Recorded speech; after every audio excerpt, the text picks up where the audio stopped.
It has, of course, changed. There is nothing new to show business or something akin to it encroaching on news. It was in newspapers 100 years ago, you know.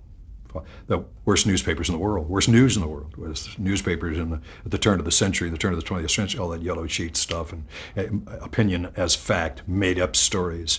Joe Pulitzer was no better than all the rest of them, you know. It was what it seems to me that there was a golden age in movies and music and a golden age in news as well. And it was engendered for a purpose, from a purpose that was mortal danger. From the 1930s through 1990, this nation was in danger. It could lose its nationhood. It could lose its identity, either economically, through a collapse of a whole society, which would then collapse the political system, or through a war we could lose. And I think news came up to the mark. News became important and became serious and developed its ethical sense, its ethical center, because it had to. We had to be telling people the truth. We had to. They had to have that. If they didn't, God knows, we would implode or explode.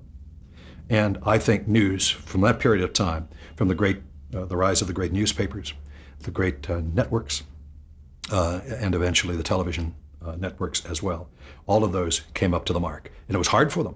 The government hit them hard on many occasions, both in the 30s and again in the 40s and again in the 50s. But they battled, and they battled for integrity and independence. And then, look what happened. The wall went down. The wall went down. And when the wall went down, we could look, instead of looking outward and thinking of ourselves, we could begin to play again. We could begin to think of ourselves and to chase celebrities and chase nonsense. And we got to a point where we were so affluent, we have to invent danger. Survivor, please. You want to talk about a survivor? Talk to somebody who was on Iwo Jima. That's a survivor.